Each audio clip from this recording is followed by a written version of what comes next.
కార్యాల గ్రంథం, ఆది శిష్యుల కార్యాల ఘనము, అపోస్తలుల కార్యాల గ్రంథము, అపోస్తలుల కార్యాల గ్రంథం.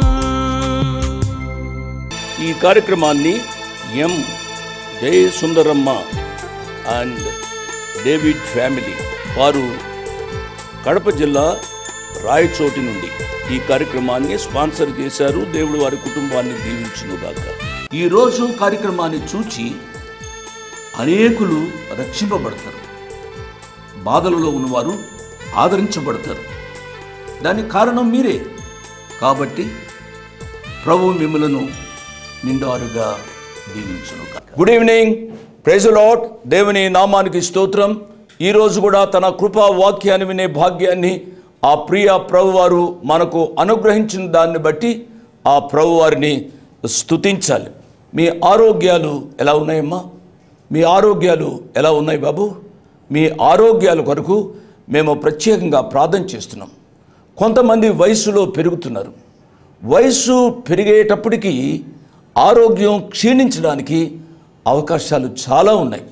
వృద్ధాప్యం వలన ఆరోగ్యం క్షీణిస్తుంది, ఆయా బలహీనతల వలన ఆరోగ్యం క్షీణిస్తుంది. కాబట్టి మనము ప్రభు మీద ఎంతగా ఆధారపడతామో అంత తృప్తి చెందడానికి అవకాశం ఉంది. అనారోగ్యం వలన కృంగిపోయేవారు చాలామంది ఉన్నారు. కాబట్టి మీరు ప్రభు మీద ఆనుకునే కృపానుభవంలోనికి రావాలని నేను మనవి చేస్తున్నాను. ఇట్టి అనుభవంలోనికి రావాలి అని అంటే రక్షణానుభవం కలిగి ఉండాలి. సాతానుడు ఎల్లప్పుడూ మానవుణ్ణి కృంగింప చేయాలని ప్రయత్నం చేస్తూ ఉంటాడు. అది సాతాను యొక్క దినచర్య. సాతానుడు ఆ రీతిగా ప్రయత్నం చేస్తున్నప్పుడు విశ్వాసులు మరి ఎక్కువగా ఆ ప్రభు మీద ఆనుకునే అనుభవంలోనికి రావాలని నేను ప్రత్యేకంగా కోరుకుంటున్నాను. ఇంట్లో ఉన్న యవనస్తులు ఏ రీతిగా ఉన్నారు? యవన వ్యవస్థ చాలా దెబ్బతింది. నా యవన బిడ్డలారా, మీ తల్లిదండ్రులను సన్మానించండి. మీలో కొంతమంది మీ తల్లితో మాట్లాడరు, మీ తండ్రితో మాట్లాడరు, మరి కొంతమంది తల్లిదండ్రులతో మాట్లాడరు. ఇష్టానుసారంగా ముచ్చువారి వలె ఇంట్లో ఉంటారు. నా ప్రియ బిడ్డలారా, మీకు జన్మనిచ్చిన మీ తల్లిని తండ్రిని సన్మానించాలి, గౌరవించాలి, వారికి సహాయపడాలి. ఈ మాటలు జాగ్రత్తగా యవనస్తులు వినాలి. ఈనాడు యవ్వన వ్యవస్థ దెబ్బతింది అన్నాను కదూ. ఎక్కడో ఒక అబ్బాయి కలుస్తాడు, ఆ అబ్బాయిని చేసుకుంటాను అంటుంది. ఎవరో అమ్మాయి ఎక్కడో కలుస్తోంది, ఆ అమ్మాయిని చేసుకోవాలి అని అంటాడు. ఈ రీతిగా యవనస్తులు తమ భవిష్యత్తును దుర్భరంగా మార్చుకుంటున్నారు. జాగ్రత్తగా దేవుని వాక్యాన్ని వినండి. ఎంతమంది టీవీ దగ్గరికి వచ్చి ఈ కృపా వాక్యాన్ని వింటున్నారు నాకైతే తెలియదు. కానీ యవనస్తులు దేవుని వాక్యాన్ని వినడం ద్వారా వారి జీవితాలను శుద్ధి చేసుకుని వారికి వారే క్షేమంగా బ్రతకడానికి అవకాశాలు మెండుగా ఉన్నాయి. కాబట్టి నా యవన బిడ్డలారా, దేవుని వాక్యాన్ని శ్రద్ధగా వినుమని ప్రత్యేకంగా ఒక తండ్రి వలె మిమ్మలను బ్రతిమలాడుతూ ఉన్నాను. దయచేసి ఎంతగా దేవుని వాక్యాన్ని మీరు ప్రేమిస్తారు అంత ఉన్నతమైన స్థాయికి మీరు వస్తారు. కొంతమంది అనొచ్చు, అంకుల్ మేము దేవునిని ప్రేమించాము, మారు మనసు పొందాము, సంఘానికి క్రమంగా దశమ భాగములు ఇస్తూ ఉన్నాము, కానీ మా జీవితాల్లో ఎందుకో కష్టాలు, నష్టాలు, అనారోగ్యాలు, సాతానుడు మమ్మల్ని కుదిపివేస్తున్నాడు అని చెబుతూ ఉంటారు. చాలా సత్యం. మనం ప్రభువులో ఎంతగా ఎదగాలని ఆశపడుతుంటామో అంతగా సాతానుడు మనను కృంగింపజేస్తూ ఉంటాడు. ఎందుకనగా అది సాతాను యొక్క దినచర్య. సాతానుడు బిడ్డలు దేవునిలో ఉండడం వారవలేడు, చూడలేడు. సాతానుడు మిమ్మల్ని ఎక్కువగా కుదిపి వేస్తున్నప్పుడు మరి సమీపంగా దేవుని దగ్గరికి వస్తే మీరు బహుబలీయమైనగా మీరు బహుగా దీవించబడతారు అనే సత్యాన్ని నేను జ్ఞాపకం చేస్తున్నాను. మంచిది, దేవుని యొక్క కృపా వాక్యంలోనికి వెళదాం. దానికి ముందుగా ప్రార్థన చేసుకుని దేవుని యొక్క వాక్య ధ్యానంలోనికి వెళ్దాం. తలలు వంచండి, కండ్లు మూసుకునండి. కృపా సత్య సంపూర్ణుడు అయిన మా ప్రియ పరలోకపు తండ్రి, నీ కుమారుడు మా రక్షకుడు యేసు ప్రభు వారి యొక్క నామ పేరిట మీ కృపాసనాన్ని ధైర్యంగా సమీపించడానికి ఈ రాత్రి మీరు మాకు ఇచ్చిన ఈ అవకాశం కొరకై వందనాలు, స్తోత్రాలు. ఎంతోమంది మీ కృపా వాక్యాన్ని ప్రేమించి టీవీ దగ్గరికి వచ్చారో వారందరినీ నిండారుగా దీవించండి. వారితో సూటిగా మాట్లాడమని ప్రాధేయపడి అడుగుతున్నానైనా. వాక్య పరిచర్య ద్వారా రక్షింపబడిన ప్రియ బిడ్డలను బట్టి మీకు స్తోత్రాలు. ఇంతగా అనేక మంది సేవకుల ద్వారా వాక్యము వింటున్నప్పుడు కూడా ఇంకా హృదయాన్ని కాఠిన్యం చేసుకుని వారు మారు మనసు పొందకుండా ఉంటే ఈ రాత్రి వారితో సూటిగా మాట్లాడి మారు మనసు అనుభవంలోనికి రావడానికి సహాయపడమని అడుగుతున్నానైనా. ప్రత్యేకంగా మా యవ్వన బిడ్డలను జ్ఞాపకం చేసుకుంటున్నాం. వారి యొక్క విద్యలలో సహాయపడండి, ఉద్యోగాలలో సహాయపడండి, వివాహాల్లో సహాయపడండి నాయన. నూతనంగా వివాహమైన మా ప్రియ బిడ్డల కొరకు ప్రార్థన చేస్తున్నాం. మొదటి రోజు నుంచి ఒకరినొకరు అర్థం చేసుకుని ప్రభువా ప్రశాంతమైన కుటుంబ జీవితాన్ని జీవించడానికి సహాయపడండి. యవ్వన బిడ్డలకు ఇరుపక్షాల కుటుంబాలు అడ్డు రాకుండాన్నట్లు ప్రభువా మీ సహాయాన్ని మేము కోరుకుంటున్నాం. ప్రభువా మా ప్రియ బిడ్డలు ఉద్యోగాల కొరకై ప్రయత్నం చేస్తున్నారు నాయన. ఆయా టెస్టులు వ్రాశారు ప్రభువా. మా ప్రియ బిడ్డలకు ఉద్యోగాలు దయచేయమని అడుగుతున్నానైనా. నిరుపేదలను జ్ఞాపకం చేసుకుంటున్నాం. తల్లిదండ్రులను పోగొట్టుకున్న వారిని జ్ఞాపకం చేసుకుంటున్నాం. విధవరాండ్రను జ్ఞాపకం చేసుకుంటున్నాం. భార్యలను పోగొట్టుకున్న బిడ్డలను జ్ఞాపకం చేసుకుంటున్నాం. ప్రభువా కృప చూపించండి నాయన.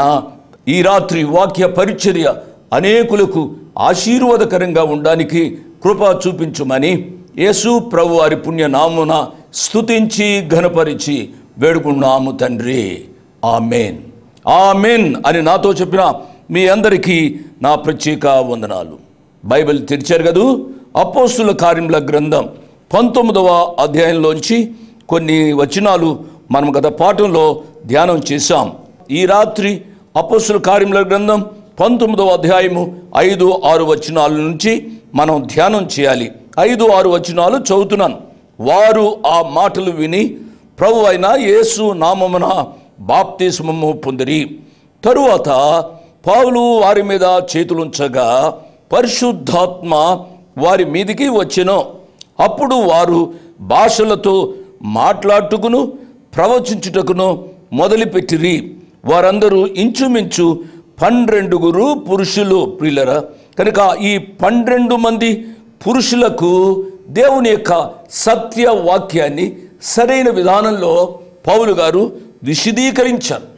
అంతకుముందు వారికి యోహాను గారు ఇచ్చిన బాప్తిస్మం గురించే ఎక్కువగా తెలుసు.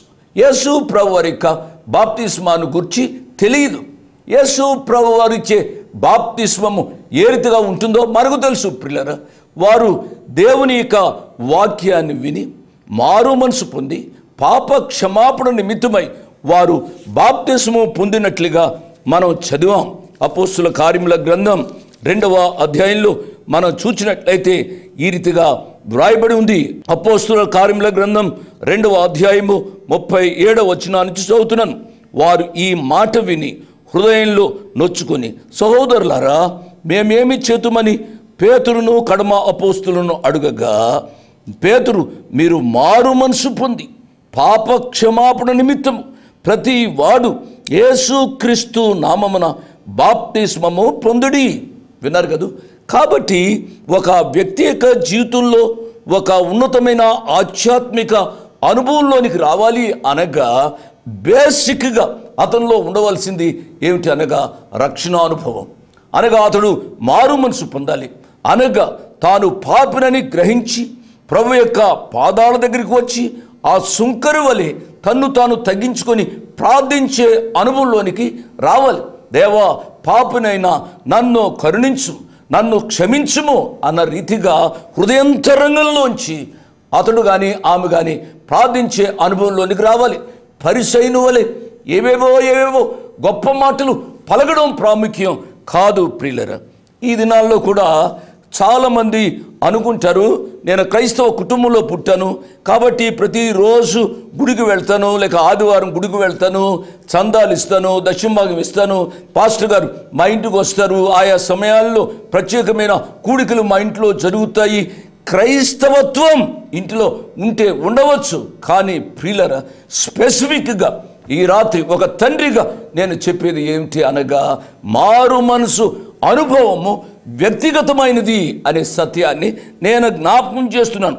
వారు మారు మనసు పొందారు, మారు మనసు పొంది పాప క్షమాపణ నిమిత్తము వారు బాప్తిస్మం పొందినట్లుగా మనం చూస్తాం. దాని ద్వారా మనం నేర్చుకోవాల్సింది ఏమిటనగా, బాప్తిస్మానికి ముందు రక్షింపబడాలి, రక్షింపబడిన వారే బాప్తిస్మా అనుభవంలోనికి రావాలని దేవునికి వాక్యం ఘంటాపదంగా చెబుతూ ఉంది. వారు ఆ మాటలు విని ప్రభు అయిన యేసు నామమున బాప్తిస్మము పొందిని వారు ప్రభువునందు విశ్వాసం ఉంచారు. తదుపరి వారు బాప్తిస్మం పొందారు. 6వ వచనం, పౌలు వారి మీద చేతులుంచగా పరిశుద్ధాత్మ వారి మీదికి వచ్చెను. అప్పుడు వారు భాషలతో మాట్లాడుటకును ప్రవచించుటకును మొదలుపెట్టిరి. వారందరూ ఇంచుమించు 12 మంది. దయచేసి ఆలోచించాలి, ఈ వచనాన్ని అపార్థం చేసుకోవడానికి అవకాశం ఉంది. పరిశుద్ధాత్మను పొందుటను గూర్చి వేరు రకాలుగా గ్రంథము తెలియపరుస్తూ ఉంది. నేరుగా దేవుని నుంచి పరిశుద్ధాత్మను పొందే అనుభవాన్ని మనం ధ్యానం చేశాం. అదే అపోస్తుల కార్యముల గ్రంథం 8వ అధ్యాయము 17వ వచనం చూడండి. బైబిల్ వారు క్విక్గా చూడండి. అపోస్తుల కార్యముల గ్రంథం 8వ అధ్యాయము 17వ వచనం, అప్పుడు పేతురును యోహానును వారి మీద చేతులుంచగా వారు పరిశుద్ధాత్మను పొందిరి. అపోస్తులు చేతులుంచుట వలన పరిశుద్ధాత్మ అనుగ్రహింపబడినని సీమోను చూచి అతడు ఏదో వ్యాపారం చేయాలి అని అనుకున్నాడు. ప్రియులారా, మన యొక్క జీవితాల్లో కూడా పరిశుద్ధాత్మ దేవుని యొక్క అనుభవం కావాలి. పరిశుద్ధాత్మ దేవుని యొక్క అనుభవం మన యొక్క జీవితాల్లో లేనిదే ఆధ్యాత్మికంగా మనము జీవించలేము. తండ్రి, కుమార, పరిశుద్ధాత్మ త్రియేకత్వాన్ని మనము అర్థం చేసుకునే వాళ్ళని ప్రభు పేరిట నేను జ్ఞాపకం చేస్తూ ఉన్నాను. 9వ అధ్యాయము 17వ వచనాన్ని కూడా నేను చదువుతాను అండి. కనుక ఆయా సమయాల్లో దేవుని యొక్క దాసులు చేతులుంచడం ద్వారా పరిశుద్ధాత్మను వారు పొందినట్లుగా మనం చూస్తాము. అపోస్తుల కార్యముల గ్రంథం 9వ అధ్యాయము 17వ వచనంలో ఈ రీతిగా వ్రాయబడి ఉంది.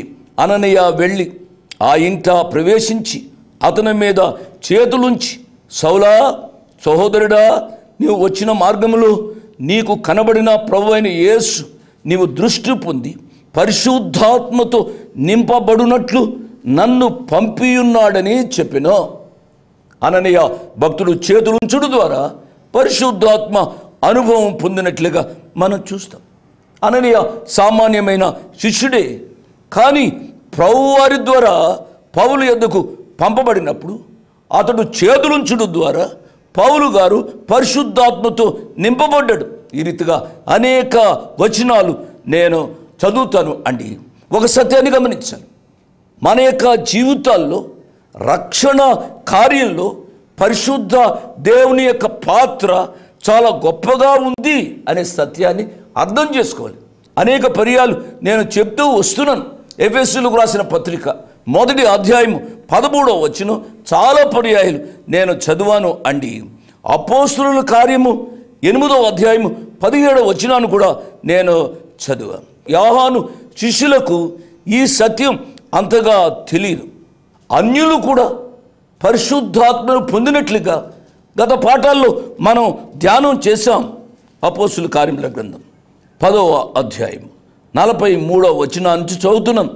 ఆయన యందు విశ్వాసముంచువాడెవడో వాడు ఆయన నామము మూలముగా పాప క్షమాపణ పొందునని ప్రవక్తలందరూ ఆయనను గూర్చి సాక్ష్యమిచ్చుచున్నారు అనెను. పేతురు ఈ మాటలు ఇంకా చెప్పుచుండగా అతని బోధ విన్నవారందరి మీదకి పరిశుద్ధాత్మ దిగెను. విన్నారు కదూ. కాబట్టి అన్యులు కూడా పరిశుద్ధాత్మను పొందినట్లుగా మనం చూస్తాం. ఇప్పుడు యేసు ప్రభువారందు విశ్వాసముంచడం ద్వారా పాప క్షమాపణను పరిశుద్ధాత్మను పొంది ఉన్నామనే సత్యాన్ని మనము గ్రహించాలి. ఇంకొక మాట చెప్పి ముందుకు వెళ్తానండి. ఇక ముందు మనం పత్రికలు ధ్యానం చేస్తాం. పత్రికల్లో ఎక్కడ కూడా చేతులుంచుడు ద్వారా పరిశుద్ధాత్మ పొందారని వ్రాయబడలేదు. విశ్వాసులు ఆయా సమయాల్లో పరిశుద్ధాత్మ దేవుని యొక్క కృపా కార్యాన్ని మనము అర్థం చేసుకోవాలి. దీనిని కాంప్లికేట్ చేయవద్దు అని నేను మనవి చేస్తున్నాను. మనము విశ్వాసులము, క్రైస్తవులము అని చెప్పుకుంటున్న వారి యొక్క జీవితాలలో పరిశుద్ధత ఏలుబడి చేయాలి. పరిశుద్ధత లేకుండా భాషలో మాట్లాడినా, పరిశుద్ధత లేకుండా ప్రసంగాలు చేసినా, పరిశుద్ధత లేకుండా ఏమేమో కార్యాలు చేసినా అది వృధా. బయటికి కనబడే కార్యమే కానీ అంతరంగంలో నీవుగా దీవించబడలేదు అనే సత్యాన్ని అర్థం చేసుకునే వాళ్ళని ప్రభు పేరిట నేను జ్ఞాపకం చేస్తూ ఉన్నాను. దేవుని యొక్క సేవ చేయడం మనకు ఉద్యోగం కాదు, బ్రతుకు తెరువు కొరకు దేవుని యొక్క సేవ కాదు. ప్రియులరా, నా చిన్న వయసులో బ్రతకలేక బడి పంతులు అనేవారు. ఈ దినాల్లో బ్రతకలేక బైబిల్ సంచి అంటున్నారు. ఇదే కదా తేడా. ఈ రాత్రి దీర్ఘంగా మనము ఆలోచించాలి. యేసు ప్రభువారిని నీ హృదయంలోనికి ఆహ్వానించాలి. కొర్నేలి యొక్క జీవితాన్ని మనము ఆలోచించినట్లయితే కొర్నేలి గొప్ప వ్యక్తి, శారీరకంగా ఉన్నతమైన ఉద్యోగి. ఎప్పుడైతే యేసు ప్రభునందు కొర్నేలి విశ్వాసం ఉంచాడో అప్పుడే ఆత్మను పొందినట్లుగా అపోస్తుల కార్యముల గ్రంథం 10వ అధ్యాయము 44వ వచనంలో మనం ధ్యానం చేస్తూ వచ్చాం. కాబట్టి మన యొక్క జీవితాలలో నా యొక్క ఉద్దేశం ప్రకారం రక్షణ అనుభవంలోనికి రావాలి. తదుపరి పరిశుద్ధమైన జీవితాన్ని జీవిస్తూ ఉండాలి. అపాత్రులము, అయోగ్యులమైన మనలను ప్రభువారు రక్షించారు కాబట్టి మనము దేవునికి కృతజ్ఞత కలిగి జీవించాలి అని ప్రభు పక్షంగా నేను మనవి చేస్తున్నాను. ఒక వ్యక్తి రక్షింపబడ్డాడు అనడానికి గుర్తు ఏమిటనగా అతని యొక్క జీవితంలో ఆత్మ ఫలము ఫలించాలి. గలతీలకు రాసిన పత్రికలో ఒక మాట నేను చదువుతానండి. గలతీలకు రాసిన పత్రిక 4వ అధ్యాయము 6వ వచనం చూడండి. గలతీలకు రాసిన పత్రిక 4వ అధ్యాయము 6వ వచనం. మరియు మీరు కుమారులై ఉన్నందున నాయనా, తండ్రి అని మొర్రపెట్టు తన కుమారుని ఆత్మను దేవుడు మన హృదయంలోనికి పంపెను కాబట్టి నీవిక దాసుడవు కావు, కుమారుడివే. కుమారుడువైతే దేవుని ద్వారా వారసుడవు. కాబట్టి నీ యొక్క జీవితము ఎంతో ఫలభరితమైన రీతిగా ఉండాలి అని దేవుని యొక్క వాక్యంలో మనం చూస్తాం. ప్రియులరా, గలతీలకు రాసిన పత్రిక 3వ అధ్యాయం 2వ వచనంలో ఈ రీతిగా వ్రాయబడి ఉంది. యేసు క్రీస్తు మీ కన్నుల ఎదుట ప్రదర్శింపబడిను కదా, ఇది మాత్రమే మీ వలన తెలుసుకొనగోరుచున్నాను. ధర్మశాస్త్ర సంబంధ క్రియల వలన ఆత్మను పొందితిరా, లేక విశ్వాసముతో వినుట వలన పొందితిరా? ప్రియులరా, ఆత్మ ద్వారా మనము ప్రభు దగ్గరకు వచ్చినట్లయితే ఆత్మ ఫలములో ఉన్న ఆ 9 లక్షణాలు మనము కలిగి ఉండాలని ప్రభు పక్షంగా నేను మనవి చేస్తూ ఉన్నాను. ఈ సత్యాన్ని పదే నేను చెప్తూ వచ్చానండి. అటువారు ఏ రీతిగా ఉంటారు అనగా గలతీలకు రాసిన పత్రిక 5వ అధ్యాయము 20వ వచనాన్ని చదువుతున్నాను అండి. మన యొక్క జీవితాల్లో ఇవి ఉండకూడదు. ఇవి ఉంటే మనము సరైన రీతిగా జీవించడం లేదు. ఎన్ని వరాలు మనము కలిగి ఉన్నామో అని చెప్పుకున్నప్పుడు కూడా ఇవి ఉండడానికి వీళ్ళే. శరీర కార్యములు స్పష్టమైనవి.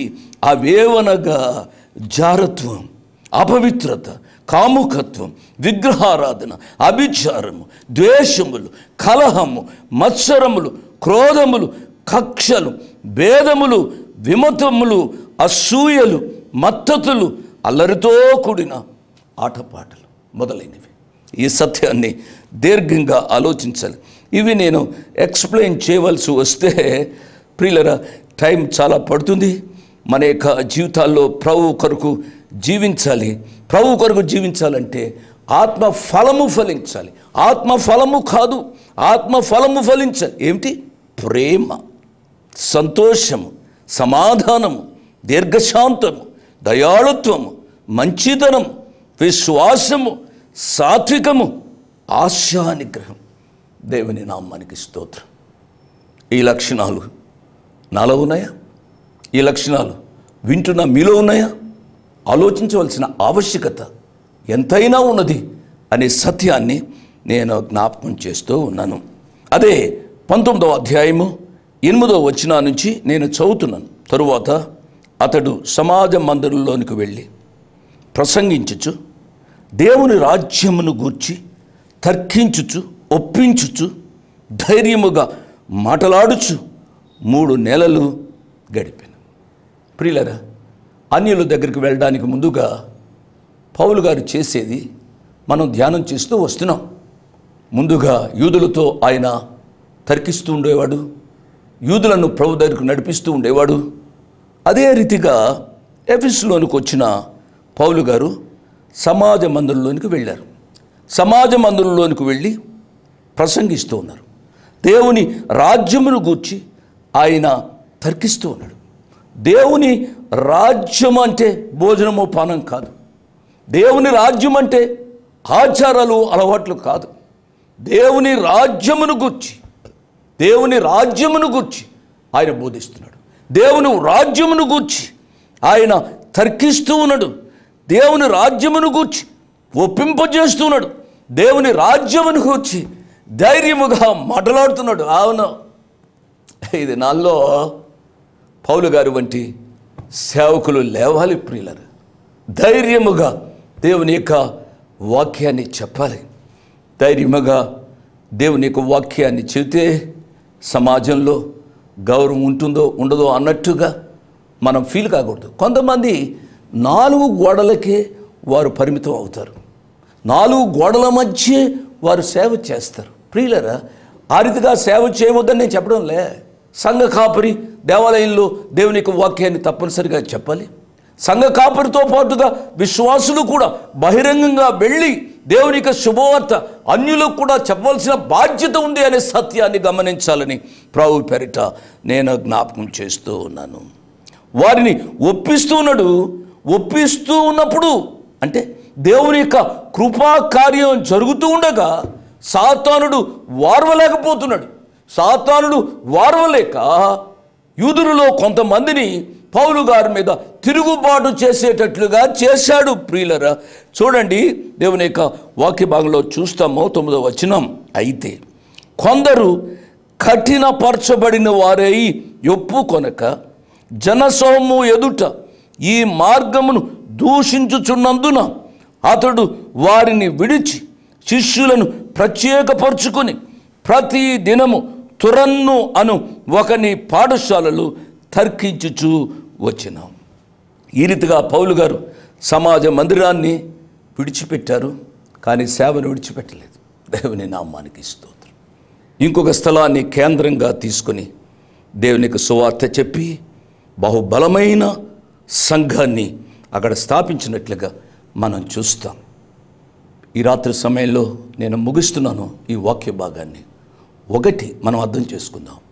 మన దేశంలో, మన రాష్ట్రంలో, మనం నివసించే చోట తిరుగుబాటు రావచ్చు. ప్రభు యొక్క వాక్యాన్ని చెబుతున్నప్పుడు తిరుగుబాటు వచ్చే సమయంలో భయపడక ఆ ప్రభు మీద ఆధారపడి దేవుని యొక్క సేవను ముందుకు తీసుకుని వెళ్ళవలసిన బాధ్యత విశ్వాసులందరి మీద ఉంది అనే సత్యాన్ని జ్ఞాపకం చేస్తూ ముగిస్తున్నాను.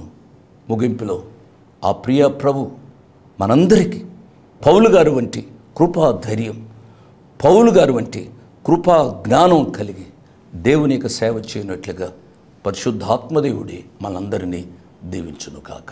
ఆమేన్. ఈ సంవత్సరం రూతు గ్రంథ ధ్యానాల క్యాలెండర్ చేశాం. మీరు ఆ బొమ్మలను చూస్తూ ఉంటారు. నేనెంతో ప్రార్థన చేసి వీటికి 6 పేర్లు పెట్టాను. ఈ 6 పేర్లు కూడా ప్రసంగికులు ధ్యానించి వాక్యం చెప్పొచ్చు.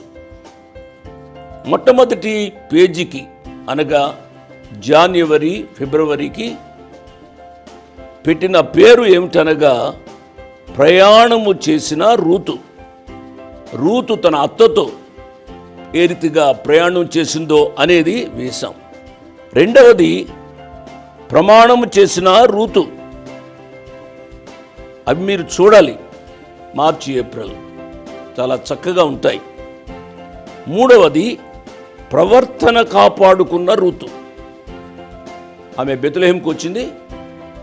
బెత్లెహేముకు వచ్చిన తదుపరి ఆ యవనస్తుల మధ్య పొలంలో తన క్యారెక్టర్ ఏ రీతిగా కాపాడుకుందో ప్రవర్తన కాపాడుకున్న రూతు. నాలుగవది తన ఉదర పోషణార్థ నిమిత్తం, అంటే తన అత్త తను యొక్క పోషణ కొరకు పొలములోనికి పరిగె ఏరుకోవడానికి వెళ్ళింది. దాన్నే పరిగె ఏరుకున్న రూతు. ఐదవది ఆమె ఒక రాత్రి బోయజు దగ్గరికి వెళ్ళింది. బోయజు పాదాల దగ్గర కూర్చుంది లేక పడుకుంది.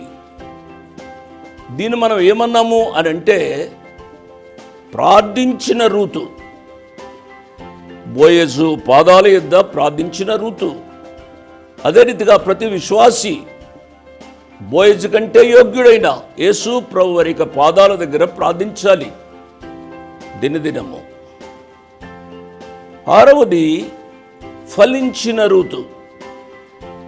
రూతు తన యొక్క జీవితంలో బోయజును పెండ్లి చేసుకుంది. బోయజును పెండ్లి చేసుకున్న తరువాత ఆమె ఒక బాబును కంది. యేసు అనుచరులు తయారు చేసిన రూతు గ్రంథ ధ్యానాల క్యాలెండర్. వీటితో పాటుగా జనవరి ఫిబ్రవరి మార్చి ఏప్రిల్ ఈ రీతిగా డిసెంబర్ వరకు వాటితో సరిసమానమైన ఇశ్రాయేల్ యొక్క నెలల పేర్లు కూడా వేశాం. రెండవది. మూడవది ఏమిటి అనగా దేవుని యొక్క వాక్యాన్ని ఏ రీతిగా మనం చదివితే సంవత్సరం అంతటిలో బైబిల్ను ముగించవచ్చో ఆ ప్రణాళిక కూడా ఈ క్యాలెండర్లో వేశాం.